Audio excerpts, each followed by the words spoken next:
we think are the most quote unquote successful women in the world. Whereas men naturally think finances. Oh, it's Jeff Bezos, it's Elon Musk. So I do a chapter and I speak about that in my book about who the richest woman in the world is. And then the next 10 women who are the richest in the world are all rich because of who they divorced, right? Yep. Yeah. So what is the picture that we're recognizing here?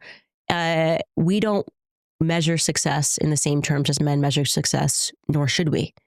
And it's important for women not to think that becoming financially rich somehow means that you are successful or that you have triumphed something in life. And since having children, like how has that like shifted your priorities as far as, I mean, and you can go into as much detail or as little as you want, as far as like how you've kind of prioritized child rearing versus like maybe your career and doing social media as much? Because I noticed, you know, before you were super, super active, you still post obviously every day, but now it's like, you know, you have other priorities. So how has that kind of shifted? Yeah, my family is my number one priority. I would say having kids made me more secure than ever before.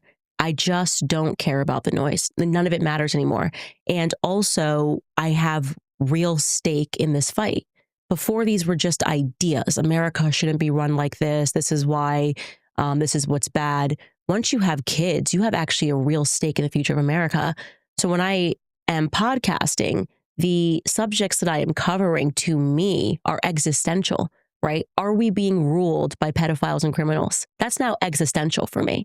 What is happening in the school systems? What is happening in these churches? What is going on? This is now existential because my children will inherit the America that I fight for or the America that I remain silent about. And just to kind of finish off with the feminism real quick.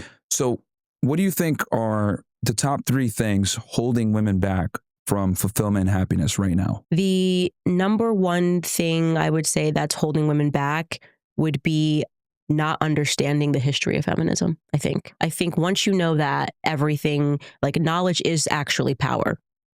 I would say the second thing that's holding them back is the psychology of peer pressure.